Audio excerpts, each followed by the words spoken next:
በትዳር ውስጥ ሰዎች እንዲራራቁ የሚያደርጓቸው የተለያዩ ምክንያቶች አሉ። ከነዚህ ውስጥ ግን ዛሬ ትኩረት በመስጠት በገንዘብ ምክንያት ሰዎች እንዴት ሊራራቁ ይችላሉ?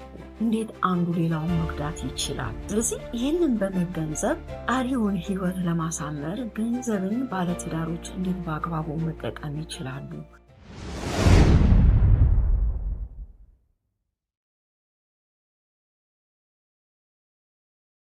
ጤና ይስጥልኝ የፕሮግራማችን ተከታታዮች እንደምንሰነበታችሁ። ይህ ጎጆ የተሰኘው ፕሮግራም ነው። በዚህ ፕሮግራም ቤተሰባዊ ነክ ጉዳዮችን፣ ማህበራዊ ነክ ጉዳዮችን እንዲሁም ማህበረሰብን፣ ሀገርን ይጠቅማል የምንላቸውን በጎ ሀሳቦች ይዘንበት የምንገኘው ፕሮግራም ነው። ይህንን ቤት ሰብስክራይብ፣ ላይክ እና ሼር በማድረግ እንድታበረታቱን እየጠየቅን ዛሬው ፕሮግራም ይዤላችሁ የቀረብኩት በትዳር ውስጥ በገንዘብ አጠቃቀም ምክንያት የሚፈጠሩ መራራቆችን የሚያመለክቱ 4 ነጥቦችን ይዤ ነው የመጣሁት። በትዳር ውስጥ ሰዎች እንዲራራቁ የሚያደርጓቸው የተለያዩ ምክንያቶች አሉ። ከነዚህ ውስጥ ግን ዛሬ ትኩረት በመስጠት በገንዘብ ምክንያት ሰዎች እንዴት ሊራራቁ ይችላሉ? እንዴት አንዱ ሌላውን መጉዳት ይችላል? ስለዚህ ይህንን በመገንዘብ ቀሪውን ሕይወት ለማሳመር ገንዘብን ባለትዳሮች እንዴት በአግባቡ መጠቀም ይችላሉ የሚለውን ሀሳብ ይዤ ነው የተነሳሁት። እንግዲህ እንዳልኳችሁ 4 ዋና ዋና ነጥቦች አሉ።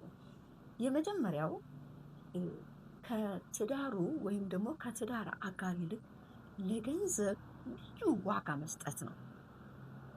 ገንዘብ ለሰው ልጆች እንዲጠቀሙበት እንዲኖሩበት የተሰጠ ነው እንጂ ከሰው ልጅ ይልቅ ቫሉ ያለው አይደለም።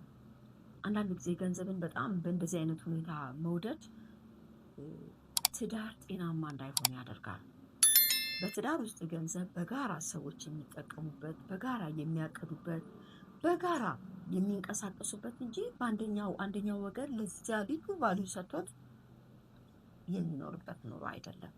ስለዚህ እንደዚህ ለገንዘብ ልዩ ትኩረት የሚሰጡ ሰዎች፣ ከሰው ይልቅ ልዩ ትኩረት የሚሰጡ ሰዎች ሁል ጊዜ በትዳር ህይወታቸው ውስጥ ስኬታማ አይሆኑም። የስሜት መራራቅን ይፈጥራል። አንደኛው ወገን ስሜቱን ይጎዳል። ስለዚህ ገንዘብን ስንጠቀም በግልጽ በሆነ ሁኔታ እንደገናም ደግሞ ገንዘብ የበታች እንጂ የበላይ ሆኖ ያንን ቤት እንደማይመራው፣ የዚያ የትዳር ባለቤት እግዚአብሔር እንደሆነ፣ ገንዘቡንም ሰጪው እግዚአብሔር እንደሆነ በጋራ መጠቀም እንዳለባቸው አስበው ነው ባለትዳሮች መኖር ያለባቸው። እነዚህ ጉዳዮች ባልሆኑበት ለምን ገንዘብን ሰው በጣም መውደድ ሲጀምር፣ ከሰው ይልቅ ለገንዘብ ትኩረት መስጠት ሲጀምር፣ ገንዘብ ለዚያ ሰው ጣዖት እየሆነ ይመጣል። መጽሐፍ ቅዱስ ሲናገር ገንዘብን መውደድ የኃጢአት ሁሉ ስር ነው ይላል።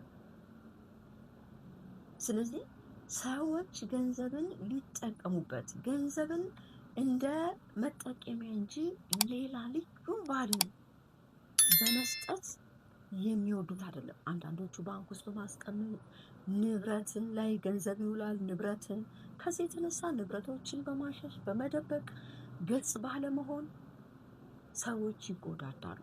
ስለዚህ ከገንዘቡ ይልቅ ቫልዩ ሰጥቶ በትዳር ውስጥ መኖር ያለበት ለሰው ነው። ገንዘብ ሰከንደሪ ነው። ያንንም ደግሞ አብሮ ነው ሰዎች መጠቀም ያለባቸው። ሁለተኛው ደግሞ አሁንም በገንዘብ አጠቃቀም ውስጥ ሰዎች ገንዘብን ባላንስ በሆነ መንገድ ልክ በራሱ አንደኛው ወገን ብቻ ተጠቃሚ ሳይሆን ባላንስ በሆነ መንገድ እንዲጠቀም ማድረግ ነው። ምንድነው ይሄ እንግዲህ የሚያመለክተው? ለምሳሌ ባል የገንዘብ ምንጭ ሊሆን ይችላል። ብዙ ሰርቶ ገንዘብን የሚያመጣ እሱ ቢሆን ይህ ገንዘብ የራሱ ብቻ እንደሆነ ያስባል። ነገር ግን በትዳር ውስጥ እንደሱ አይደለም። የሚመጣው ገንዘብ የጋራ ገንዘብ ነው እንጂ የአንደኛው ወገን ብቻ አይደለም። የአንደኛው ወገን ከሆነ ባላንሱን ይስታል። ልክ የራሱ ብቻ እንደሆነ በግለኝነት ገንዘቡ እንደ የራሱ እንደሆነ የሚያስብ ከሆነ ሌላው ወገን ተጎጂ ነው። የሚወስነው ራሱ ነው፣ የሚያደርገው ራሱ ነው። ቤተሰብ እንኳን ሲያስተዳድር፣ ቤተሰብ ሲረዳ እሱ የራሱን ወገኖች በሚፈልገው መንገድ ገንዘቡን በነፃነት ሲጠቀም፣ ሌላኛው ወገን ደግሞ ላይጠቀም ይችላል። ይህ ሚስትም ልትሆን ትችላለች። አንዳንድ ሴቶች ከፍተኛ ኢንካም ያለ ስራዎችን የሚሰሩ ገንዘብ የሚያገኙ አሉ። ገንዘቡ የጋራ ነው። የባልም የሚስትም የጋራ ንብረት ነው የሚሆነው። ንብረቱም የጋራ ነው እንጂ አንደኛው ሰው ብቻ በራሱ የሚወስን አይደለም። ስለዚህ ገንዘብን የኔ ነው ብሎ ማሰብ ወይም ደግሞ እኔ ብቻ በዚህ ገንዘብ ላይ ስልጣን አለኝ ብሎ ማሰብ ስህተት ነው። እንደነዚህ አይነት ሀሳብ የሚያስቡ ሰዎች በትዳራቸው ውስጥ ደስታ የላቸውም። ለምን? ሌላኛው ወገን ደስተኛ ስለማይሆን ስለሚጎዳ፣ ኢሞሽናሊ ይጎዳል። በዚህ ውስጥ በብዙ አቅጣጫ ይጎዳል። ስለዚህ ደስታ እየራቀ ይመጣል ከቤቱ፣ ክፍተት እየበዛ ይመጣል። ስለዚህ ያም ወገን ገንዘብን ለማግኘት ሲል ሌላ ውሳኔ እንዲወስን ሊያደርገው ይችላል። ስለዚህ ገንዘብን በጋራ አስቀምጦ በጋራ የሚያቅዱበት፣ በጋራ እኩል የባል ቤተሰብ ቢሆን የሚስት ቤተሰብ ቢሆን በጋራ ወስነው የሚጠቀሙበት ያላቸውን ገንዘብ በጋራ የሚነጋገሩበት እንጂ የአንደኛው ወገን አይደለም። ይሄ ከፍተኛ ክፍተት በትዳር መካከል ክፍተትን ከሚሰጡ የገንዘብ አጠቃቀሙ ሁለተኛው ነው። ሶስተኛው ገቢና ወጪን መደበቅ። ባልም ሚስትም የራሳቸው ገቢ ሊኖራቸው ይችላል እና ቤታቸውን የሚያስተዳድሩት ባገኙት ኢንካም ነው። ነገር ግን ፓወርፉል የሆነው ገንዘብ በጣም ማግኘት የሚችለው ወገን ቤት ሊገዛ ይችላል። በተለያዩ ባንኮች ገንዘብ ሊያስቀምጥ ይችላል። በተለያየ አይነት መንገድ ገንዘብን መሰወር፣ ይሄ ግን ለትዳር እጅግ አደገኛ ነው። አንደኛው ወገን ይህንን በሰማ ጊዜ ወይም ባወቀ ጊዜ በጣም በመካከላቸው ክፍተትን ያስቀምጣል። ለምን? ቫልዩ የለውም ማለት ነው ያ ሰው። ስለዚህ የትኛውን ገቢና ወጪ ባልና ሚስቶች በመነጋገር ነው መወሰን ያለባቸው። ወጪም ሲያወጡ ይሄን ያህል ገንዘብ አለን፣ ለዚህ ጉዳይ እናውላለን። ለዕለት ኑሯቸው የሚያስፈልጋቸውን በጋራ በግልጽ ተነጋግረው የሚኖሩ ቤቶች፣ በተለይ በፋይናንስ ዙሪያ ግልጽ የሆኑ ፋሚሊዎች እጅግ እድለኞች ናቸው። ለምን? ቫልዩ ተሰጥቷል። ከገንዘቡ ይልቅ ለሰው ልጆች ቫልዩ ተሰጥቷል እና ክፍተት አይኖርም። በግልጽ የሚነጋገሩ ባለትዳሮች ቤተሰቦች ገንዘባቸውን እንዴት እንደሚጠቀሙ፣ ምን እንደሚያቅዱ፣ እንዴት አብሮ መኖር ያድጋሉ። ይህን እግዚአብሔር ራሱ ይባርካቸዋል። እንደዚህ አይነት ቤተሰቦች ሰላማቸው የተባረከ ይሆናል፣ ደስታቸውም የተባረከ ይሆናል። የሚያገኙትን በረከት እየጨመረ ይመጣል። ከዚያ ውጭ ግን ብል እንደሚበላው ነው የሚጠፋው። በሱ ብቻ ሳይሆን ብዙ አብሮት ይሄ መደባበቅ ለሴጣን በር ነው የሚከፍተው። ለምን? ውሸት ካለ ሴጣን በዚያ ትዳር ውስጥ ኢንቮልቭ አድርጓል ማለት ነው፣ እድል አግኝቷል። ስለዚህ የፈለገውን ነገር ሊያደርግ እዛ ቤተሰብ ውስጥ ይችላል። ደግሞስ በትዳር ውስጥ ለምንድነው ገንዘብ የሚደበቀው? ምን ዓላማ የሚኖረው ያ ሰው ከትዳሩ ውጪ ገንዘቡን የሚደብቀው? ስለዚህ ሌላ በውስጡ የደበቀው ሌላ የራሱ ስሜት ስላለ ነው ይሄንን የሚያደርገው። ኢቭን ምን እንዳለው ቤተሰቡ የማያውቁ አንድ ታሪክ አለ። ባለቤት የሚኖረው ድሬዳዋ ነው፣ ቤተሰቡ ሙሉ ድሬዳዋ ነው።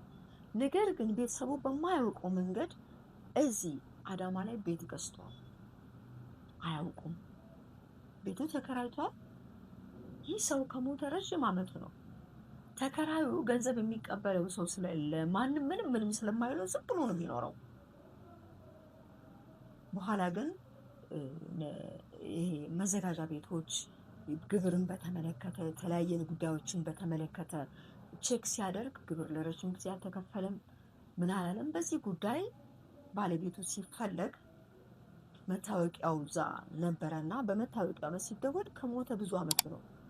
ልጆቹ ባለቤቱ ቤት እንዳለው አያውቁም። ብዙ ዓመት ያ ቤት ምን ሆነ?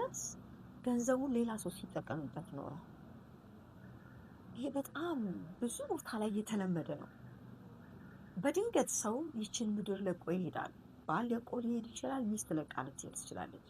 ነገር ግን ደብቆ ማንም እንዳይጠቀም አድርጎ መሄድ በራሱ ሌላ በቤተሰብም ላይ ኢቭን ልጆች እንኳን አባታቸው ከሞተ በኋላ ይሄንን ሲሰሙ የሚኖራቸው ኢሜጅ ስለ አባታቸው ያላቸው ግምት ራሱ የተበላሸ ነው የሚሆነው።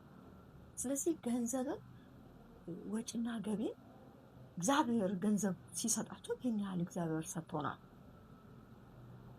የሚያወጡበት ኢሹ ሲኖር ይህን ያህል አውጥተናል እኔ ያሉ አይኖርም። በገንዘብ ውስጥ በትዳር ውስጥ እኛ ተብሎ ነው የሚኖረው። ሶስተኛው ይሄ ነው። አራተኛው ደግሞ በግል መወሰን። በትዳር ውስጥ ያለውን ገንዘብ ንብረት መሸጥ መለወጥ ቢሆን በጋራ ባልና ሚስቶች ተነጋግረው ማድረግ ሲገባቸው አንደኛው ወገን ብቻ የፈለገውን ውሳኔ በገንዘብ የሚወስነውን ነገር ሁሉ ለብቻው መወሰን ስህተት ነው። በእርግጥ ሰዎች የተለያየ ምርጫ ሊኖራቸው ይችላል። ባል የራሱ ምርጫ፣ ሚስትም ግን ወደ ትዳር ሲመጣ የግል የሚባል ምርጫ የለም፣ የጋራ ምርጫ ስለሆነ ምርጫቸውን አስተካክለው በጋራ ወስነው መጠቀም፣ ገንዘባቸውን ማውጣትን ማስገባትን አንደኛው ወገን ብቻ በሚመርጠው ምርጫ ወይም አንደኛው ወገን ብቻ በሚወስነው ውሳኔ ገንዘብን ማውጣትም ማስገባትም ስህተት ነው። ይሄም በትዳር ውስጥ ትልቅ ክፍተትን ነው የሚያሳድረው። እነዚህ ነገሮች በተደረጉበት ለምሳሌ አንደኛው ሌላውን ሪስፔክት ማድረግ ይተዋል። ለምን? ውሸት ሲኖር ያ ቤት ጤናማ ቤት አይሆንም። ውሸት አባት አለው።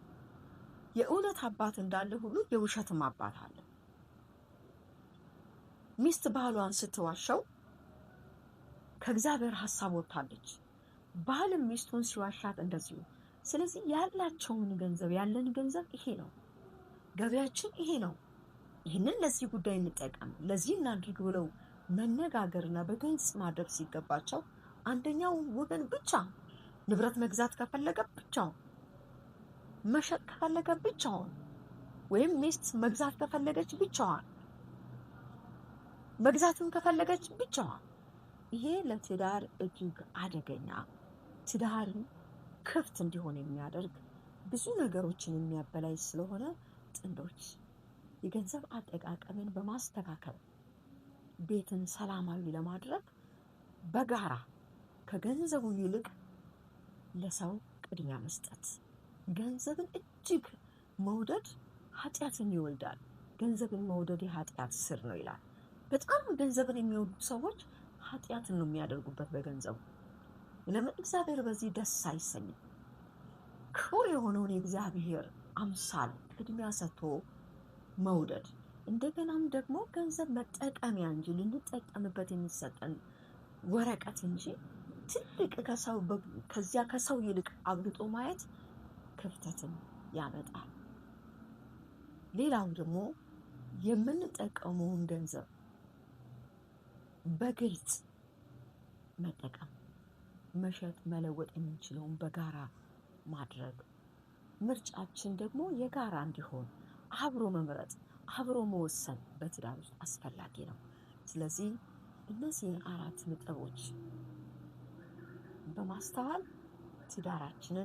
የትዳራችንን ክፍተቶችን በመሙላት በማጥበብ ቤታችንን ጤናማ እንድናደርግ በሚል ነው ዛሬውን ፕሮግራም ያቀረብኩት። ምክንያቱም ዛሬ ላይ በከፍተኛ ሁኔታ ከገንዘብ ጋር በተያያዙ ጉዳዮች ቤቶች፣ ትዳሮች በፍቺ እየተጠናቀቁ ስለሆነ ይህ ደግሞ በጣም ለልጆችም ለማህበረሰብም ችግር እየሆነ ስለመጣ ይህንን በማስተዋል በመስማት የቤት ራስ የሆናችሁ ወንዶች ቤታችሁን በአግባቡ፣ ሚስቶችን በአግባቡ ከብክነት ማባከን ሳይሆን በአግባቡ በመጠቀም ትዳራችሁን እንድትመሩ ላለው እንግዲህ ይህንን ቤት ዛሬም ላይክ፣ ሰብስክራይብ እና ሼር ማድረግን ሳትዘነጉ በሚቀጥለው ፕሮግራም እስከምንገናኝ ደህና ሰንብቱ።